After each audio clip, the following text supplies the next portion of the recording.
लेकिन शाहिदा साहिबा, मेरा आप सवाल ये कि पाकिस्तान पीपल्स पार्टी कहाँ है? पाकिस्तान पीपल्स पार्टी हमें नज़र नहीं आई। क्या वो पाकिस्तान मुस्लिम लीग नून का साथ देने के लिए भी यहाँ पर नहीं आएगी? क्योंकि अपना एक सियासी एलिमेंट शो करना आपको टाइमिंग के हवाले से तो ज़रूर होता है, क्योंकि पीडीएम की अगर मैं बात करूँ तो पीडीएम ज़ाहिर सेनेट के बाद अगर कुछ करना शुरू करेगी तो उसका तो वो इतना नहीं रहेगा एक हाइप जो पहले थी या जो अभी हो सकती है।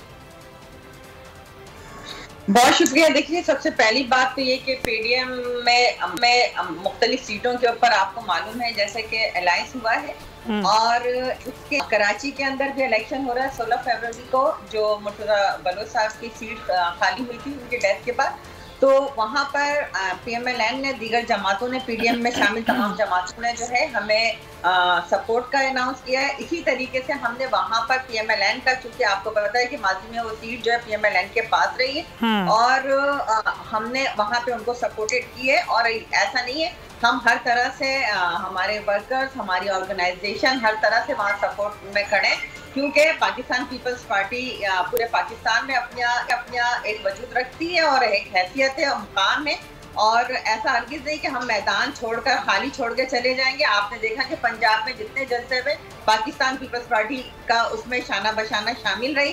अभी जिस तरह आप बात वहाँ हो रही थी, आपके नुमाइंदे बात कर रहे थे कि जी गंदगी का ढेर है, कचरे हैं, तो आपको मालूम है कि सबसे पहले पीटीआई की हुकूमत ने आने के साथ लोकल गवर्नमेंट सिस्टम को खत्म किया। ना सिर्फ खत्म किया बल्कि आपने ये देखा कि वहाँ जो कि पंजाब में जो हुकूमत है वसीम अकरम प्लस की, तो उन्होंने किस तरीके से गंदगी का ढेर ना सिर्फ लाहौर को बनाया बल्कि पंजाब के हर शहर को, हर गांव को, हर जगह कचरों के गंदगी के ढेर है। तो ये है वो हुकूमत, ये है वो उनकी सलाहियत कि वो जिस तरीके से उन्होंने आप बात बिल्कुल दुरुस्त कर रही हैं शाहिदा साहिबा, इसमें कोई दो राय नहीं है। लेकिन दूसरों पर तनकीद करने से पहले आपकी हुकूमत है पीपल्स पार्टी की सिंध में, तो यहाँ पर कौन सी दूध और शहद की नहरें बह रही हैं? यहाँ पर कौन सी गली साफ है? मैं खुद कराची की शहरी हूँ, यहाँ पर हर जगह गंदगी के ढेर लगे हुए हैं। क्या यहाँ पर तनकीद नहीं होनी चाहिए आपकी हुकूमत पर? देखिए जी, सबसे पहली बात तो ये कि आप कराची का जिस तरीके से चैनल पर बैठ के नक्शा खींचते हैं, हरगिज़ कराची अब ऐसा नहीं है। कराची की मैडम, मैं खुद कराची में रहती हूँ, मैं नक्शा नहीं खींच रही, मैं रियलिटी बता रही हूँ। मैंने आपकी बात पूरे तहम्मुल के साथ सुनी, अब मुझे भी सुने कि जब कराची बदअमनी में 110 नंबर पे था, आज वो 100 से खत्म हो गया। आज बदअमनी की बात नहीं हो रही है, कचरे की बात हो रही है। आज कराची की सड़कें और कराची की रौनकें, कराची में अगर अमन अमान और कराची अगर नहीं काम करे तो लोग इलाज के लिए, लोग अपने रोजगार के लिए, पूरा पाकिस्तान कराची में क्यों आता है? यही सवाल है ना, यही सवाल है कि कराची में इतने लोग बस चुके हैं, मर्दमशुमारी ठीक तरीके। मैं कराची टॉपिक पे बात करने के लिए नहीं बैठी शाहिदा साहिबा, सॉरी टू इंटरप्ट यू, लेकिन देखें जितना काम किया है मैं समझती हूं कि मिसाल नहीं मिलती, लेकिन आप बुग़्ज़ पाकिस्तान पीपल्स। मैडम, मेरा कोई बुग़्ज़ नहीं है, मैं एक सहाफ़ी हूँ, मेरा काम सवाल करना है। मेरा टॉपिक कराची नहीं है आज का, मेरा टॉपिक डस्का है। आप भी थोड़ा हौसला रखिए। शाहिदा साहिबा, शाहरा फैसल को छोड़ देना, मेरी बात सुने। ये मेन शाहराहों का जिक्र नहीं करें, मैं गलियों का जिक्र कर रही हूँ, मैं उन इलाकों का जिक्र कर रही हूँ जहाँ से गुजरना मुश्किल है आम आदमी का, जहाँ गटर बह रहे हैं, जहाँ पर कचरे के ढेर लगे हुए हैं, उठाने वाला कोई नहीं है। आप कहते हैं हमारा काम नहीं है, बल्दियाती हुकूमत कहती है हमारा काम नहीं है। किसका काम है? हमारा काम नहीं है, हम काम कर रहे हैं। कराची को पहले से बहुत बेहतर किया, लेकिन वहाँ की भी बात करें जहाँ बहुत लाहौर किसी जमाने में बड़ा मिसालें दी जाती थी, आज वो कचरे के ढेर बन गया। लेकिन पंजाब में आपकी हुकूमत नहीं है। अगर यहाँ पर मेरे पास कोई पंजाब का नुमाइंदा बैठा हुआ होगा शाहिदा साहिबा, तो मैं उससे सवाल करूंगी। आप क्योंकि पाकिस्तान पीपल्स पार्टी से ताल्लुक़ रखती हैं, पाकिस्तान पीपल्स पार्टी की सिंध में हुकूमत है, तो सारे आपका सवाल सिंध से होगा। खैर, मेरा टॉपिक ये नहीं है। मैं सिंध को रिप्रेजेंट करती हूँ अल्हम्दुलिल्लाह, और मुझे फख्र है कि पूरा पाकिस्तान सिंध में ना सिर्फ इलाज के लिए, रोजगार के लिए, सेहत। तो मैडम, थोड़ा सा तो हौसला रखें ना, सहाफ़ी अगर सवाल कर रहा है। सबको रोजगार देता है। अगर कराची सबसे ज्यादा रेवेन्यू देता है, कराची के अंदर काम भी सबसे ज्यादा होते हैं, काम नहीं होता है। एक अच्छा पहलू भी दिखाएंगे, ये रोशनियों क्यों नहीं दिखाएंगे मैडम, अच्छा पहलू भी दिखाते हैं, ऐसी बात नहीं है। लेकिन आप अगर मुझ पर ऐसा इल्ज़ाम लगाएंगी कि बुग़्ज़ रख रही हैं आप, मैं बुग़्ज़ नहीं रख रही मैडम, मैं सहाफ़ी हूँ, मेरा काम सवाल करना है, आवाम के सामने रियलिटी रखना है। आप भी सहाफ़ी हैं, मैं भी पॉलिटिशियन हूँ, और मैं कराची को आपसे ज़्यादा ऑन भी करती हूँ क्योंकि मैं कराची की शहरी हूँ। मैं भी कराची की शहरी हूँ मैडम, मैं भी यहीं पैदा हुई हूँ, मैं भी कराची की शहरी हूँ। और कराची के अंदर सिंध गवर्नमेंट अपने हद से ज्यादा मैं समझती हूँ कि मेहनत के साथ काम भी कर रही है। तो जो वो माजी में कराची की टूटी फूटे सड़कें हुआ करती थी, वही यूनिवर्सिटी रोड याद करें, वही तारिक रोड याद करें, वो अभी भी टूटी फूटी हैं, शहीद मिल्लत रोड याद करें, वो क्लिफ्टन रोड्स याद करें, वो डिफेंस के रोड्स। आप अल्हम्दुलिल्लाह पाकिस्तान पीपल्स पार्टी ने कराची में काम किया, और हम काम किया है, लेकिन अभी भी काम की जरूरत है। अगर आप इसको एडिशन कर लें, आप माने ना माने मैम, आपका मसला है। हम काम करेंगे तो लोग हमें मुंतखब कराते हैं। बिल्कुल ऐसा ही है, बिल्कुल ऐसा ही है। काम करेंगे तो वोट मिलेगा, और जाहिर है वोट तभी मिलेगा जब आप आवाम को मुतमईन करेंगे। आपने टेलीविजन में बैठकर एंकर को मुतमईन नहीं करना, लेकिन आपने आवाम को जरूर मुतमईन करना है। शौकत बसरा साहब भी मुझे ज्वाइन कर चुके हैं पाकिस्तान तहरीक इंसाफ से, मैं उनसे बात करूंगी। बसरा साहब, ये हल्का पाकिस्तान मुस्लिम लीग नून का गढ़ इसको कहा जाता है, यहाँ पर कितने इम्कानात हैं कि आप लोग कामयाब होंगे? और अगर कामयाब होंगे तो ये इल्ज़ाम तो नहीं लगेगा कि सरकारी वसाइल इस्तेमाल किए गए? पहली बात तो हार जीत जाहिर है, 2 अगर लोग या 3 लोग अगर इलेक्शन लड़ रहे हैं, इसमें हारना जिसने है, तो मेरे ख्याल में ये तो बिल्कुल फजूल हरकत। अगर हार जाए तो कहें धांधली हुई है, जीत जाए तो कहें आपको सच पता हुई और जमहूरियत पता हो सकती है। बिल्कुल ऐसे नहीं है। जो भी आवाम फैसला करेंगे हम उसको कबूल करेंगे। हम अपनी कैंपेन कर रहे हैं, और आपको पता है इस बात का, ये जो सीटें खासतौर पर 2 जिनके बसरा साहब आवाम को कैसे यकीन दिला रहे हैं? अगर आप इस हल्के के बारे में जानते हैं, आप मुझसे ज़्यादा जानते हैं, आपका ताल्लुक पंजाब से है, ये हल्का महरूमियों का शिकार, यहाँ पर तरक्याती काम नहीं हुए, बेरोज़गारी यहाँ पर बहुत है, लोग यहाँ परेशान हैं। वो कहते हैं मुस्लिम लीग नून जीतती आई, उसने भी कोई काम नहीं किया। तहरीक इंसाफ की पंजाब में हुकूमत है, उसने भी कोई काम नहीं करवाया। गंदगी के यहाँ पर ढेर लगे हुए हैं। तो आप यकीन कैसे दिला रहे हैं कि आपको वोट देंगे तो आप मसाइल हल कर देंगे? मेरी गुजारिश सुन रहे कि जितने भी तारीख में इलेक्शन हुए हैं, इन सीटों पे मुस्लिम लीग नून जीती है। ये एक तारीखी बात मैं आपको बताना चाह रहा हूँ। अच्छा, अब उन MNAs MPs जो रहे, उन्होंने अगर वहाँ पर डेवलपमेंट नहीं की, लोगों के काम नहीं किए, तो ये उनका सिस्टम है। जहाँ तक तहरीक इंसाफ का तल्लुक है, हमारे तो अभी भी MNA MP उन सीटों पे नहीं है। अभी भी जो मुस्लिम लीग के MP MNA थे, और ये भी एक तारीखी हकीकत है, लोग जीते थे 1 लाख की लीड से जीते थे। मैं फिर कह रहा हूँ, हम कोशिश करेंगे, क्योंकि हमने माजी की तरह जिस तरह ज़िमनी इलेक्शन होते थे, लोग तरक्याती फंड देते थे, वहाँ प्राइम मिनिस्टर जाता था, वहाँ ऐलानात किए जाते थे। आपको याद होगा कि एक बाई इलेक्शन हुआ था वहाँ पर लोधरा में, जब नून लीग की हुकूमत थी, तो मियाँ साहब ने वहाँ कैसे कैसे ऐलानात किए थे।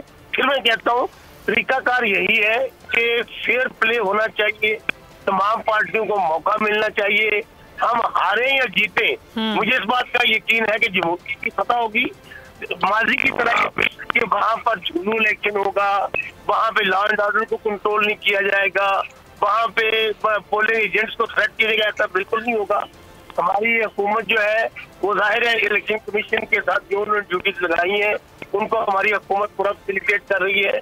मैं फिर कह रहा हूँ हारे या जीते, माजी की तरह ना ये कहेंगे कि सिलेक्टेड आकर वोट डाल के, ना ये कहेंगे फरिश्तों ने वोट डाला, ना कहेंगे जी हमने हारे हैं तो ये वजूहत है। डेफिनेटली अगर हारेंगे तो हम तस्लीम करेंगे कि अवाम ने। बार बार आप ये बात क्यों कर रहे हैं बसरा साहब? हारेंगे तो तस्लीम करेंगे, आपको जीत का यकीन नहीं है अपनी? मैं दोनों बात हमको मैं कह रहा हूँ कि जब ये जीत जाते हैं तो इलेक्शन फेयर एंड फ्री होता है। अच्छा, जब ये हार जाते हैं तो इलेक्शन जो होता है वो जुर्रू होता है। लेकिन ये इल्जाम तो लगता है ना बसरा साहब कि जिसकी हुकूमत होती है ज़िमनी इलेक्शन में वही जीतता है, क्योंकि सरकारी वसाइल वो इस्तेमाल करता है, उस तसलसल को, उस मोमेंटम को वो तोड़ सकता है, चाहे यहाँ पे कोई भी जीतता रहा हो। तो इस इल्जाम को गलत कैसे साबित करेंगे? आप जरा अपने किसी नुमाइंदे को ले लीजिए, इतने दिनों से इलेक्शन बाई इलेक्शन हो रहे हैं, कोई सरकारी वसाइल इस्तेमाल किए गए हो, सही, कोई सरकार की मदद ली गई हो, वो होता तो यही था ना पहले कि अगर सरकार की हुकूमत है तो वहाँ पर DPO, DCO, पटवारी, SHO सब लगे होते थे। नंबर 2, वहाँ पर जो जिसकी हुकूमत होती थी वहाँ पर जाकर तरक्याती फंड दिए जाते थे, वहाँ पर सड़कें बनना शुरू हो जाती थी, बिजली के पोल चले जाते थे। ऐसी एक ही बात साबित कर दो वहाँ पे मौजूदा ने कहीं दिखाएं। यानी चले आप एडमिट करें कुछ नहीं हुआ काम, हालांकि पंजाब में आप लोगों की हुकूमत है तब भी कोई काम नहीं हुआ, तो अगर जीत जाएंगे उसके बाद काम होगा? नहीं, मैं इस इलेक्शन के दौरान की बात कर रहा हूँ। जी सर, मैं समझ रही हूँ। इलेक्शन के दौरान किसी किस्म का कोई ऐसा काम नहीं किया गया जो इलेक्शन रूल्स की वायलेशन। अच्छा बसरा साहब, कल क्या हुआ था? कल अता तारड़ की अचानक गिरफ्तारी भी हुई, फिर रिहाई भी हो गई, क्या था ये? और टोपी ड्रामा पूरी कौम ने देखा। क्या टोपी ड्रामा? वो FIR कहाँ, वो FIR है कहाँ, गिरफ्तारी है? नहीं, ऐसे कैसे जाके कोई पुलिस वैन में बैठ सकता है? ऐसे कैसे जाके खुद गिरफ्तारी दे सकता है? सुनिए मैं बताता हूँ। बिल्कुल दर्ज होता किसी थाने के अंदर, हमें दिखा दे। अगर आपने मीडिया शूट के लिए और मीडिया हाइप के लिए छलांग लगा के जाके बैठ गए हैं गाड़ी में, सर ऐसे कैसे बैठ गए? मुबैना तौर पर ये बात सामने आई कि असलहा उनकी गाड़ी में था, पुलिस ने जो है वो उनको शक में गिरफ्तार किया, बाद में पता चला कि असलहे का लाइसेंस है तो छोड़ दिया। पुलिस वैन में खुद तो जाकर नहीं बैठ गए थे? सुनिए मैं आपको फिर अर्ज करूँ, जाहिर है कि असला की नुमाइश पे या असला होना ये लॉ एंड ऑर्डर कंट्रोल करने के लिए वहाँ के इंतजामिया का काम है, वो चेक करें। मैं फिर कह रहा हूँ कि कोई गिरफ्तारी नहीं हुई है। चले मैं इस आर्गुमेंट को मान लेता हूँ सुमैया, जो आप कह रही हैं कि उनको इस शक की बुनियाद पे पकड़ा गया कि उनकी गाड़ी में असला मौजूद था। जब असले को उन्होंने लाइसेंस दिखा दिए, उनको रिहा कर दिया गया। मुझे बताएंगे यहाँ पे गिरफ्तारी का हुकूमत ने कहा कि अगर ये काम ना करें, वहाँ पर झगड़ा हो जाए, लोगों की लाशें गिर जाए, तो बताएं उसके ऊपर किसकी जिम्मेदारी होगी? हुकूमत की होगी, पुलिस की होगी, DPO की होगी। लेकिन उनकी गिरफ्तारी से आपको नहीं लगता कि उनको सियासी फायदा पहुंचा? ये देखिए आपने वही बात की। नहीं तो वो आप लोगों ने पहुंचाया? नहीं, अगला सवाल आप लोगों ने पहुंचाया। भैया सुनिए मैं फिर कह रहा हूँ कि वहाँ पर अगर मैं आपके बात को मान लेता हूँ कि अगर उनको गिरफ्तार किया गया शक की बुनियाद पर, क्या वहाँ पर MNA ने गिरफ्तार किया था, क्या MP ने गिरफ्तार किया था, क्या CM? सर पुलिस किसके अंडर आती है वजीराबाद की? मैं बता रहा हूँ होता ये है, मौके पे जो पुलिस परफॉर्म कर रही होती है, जो अफसरान खड़े होते हैं, उन्होंने एक्शन देना होता है।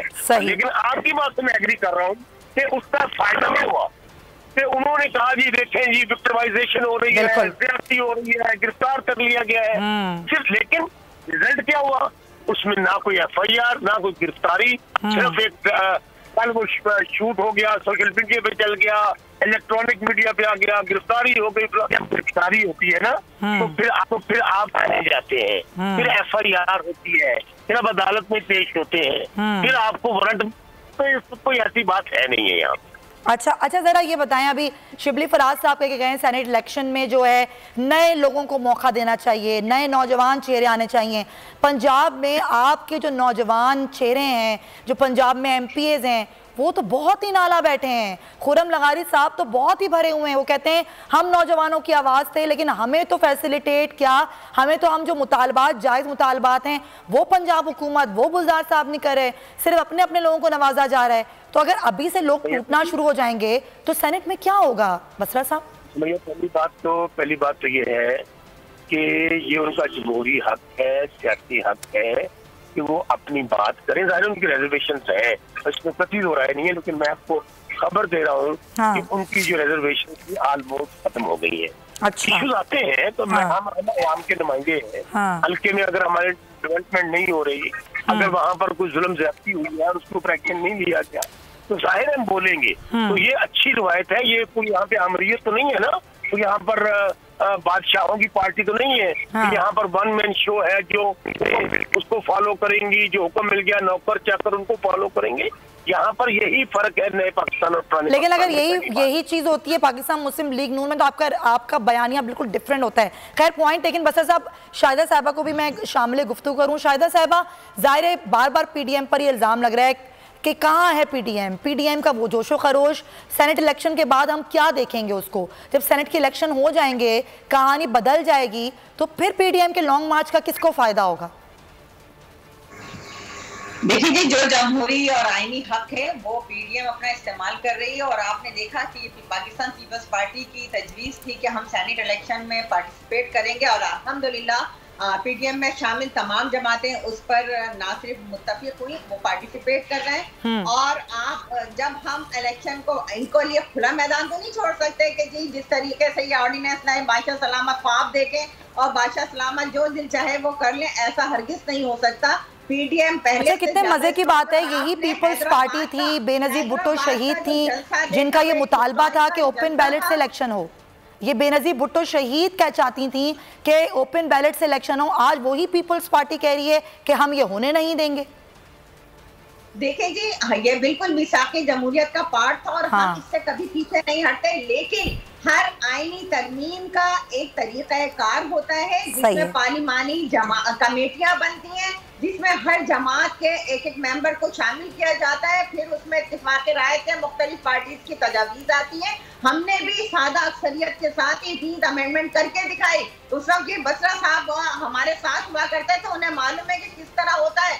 और आज जो है आप लेकर आ रहे हैं 2/3 में। अच्छा शाहिदा साहिबा, आपको एतराज तरीक़ेकार पर है या ओपन बैलेट से करवाने पर है? मुशावरत के लिए तैयार नहीं है। आप जो है जिस तरीके से आप बात करते हैं कि करप्शन से पहले से ज्यादा पाकिस्तान में करप्शन हुई है, ये तो वो रिपोर्ट्स हैं जिसको इमरान खान हाथ हिला हिला के ऐसे बताते थे कि जी ये ट्रांसपेरेंसी इंटरनेशनल की रिपोर्ट है। आज महंगाई इतनी हो गई है, करप्शन इतनी ज्यादा। तो शाहिदा साहब, करप्शन की दास्तानें लेकर अदालतों में क्यों नहीं जाते आप लोग? लीडर को कैसे डिफेंड करते हैं? अभी शिबली फराज कह रहे थे मोहब्बत में तौहीद के कायल, तो मैं भी उनको ये कहना चाहती हूँ कि तेरा महबूब तो झूठा और हरजाई है, जैसा आशिक है वैसे ही महबूब बनाए रखना। तो ये लोग तो झूठ बोलने में मास्टर है इनके तो। अच्छा शाहिदा साहिबा, सवाल भी सुन लें साथ साथ। आप कह रही हैं करप्शन की दास्तानें हुकूमत की हैं, अदालतें खुली हुई हैं, अदालतों में लेकर क्यों नहीं? शाहिदा साहिबा, शाहिदा साहिबा, शाहिदा साहिबा, जब राना सनाउल्लाह पे चर्चा और हीरोइन का डाला, यानी आप किस तरह झूठ बोलते हैं।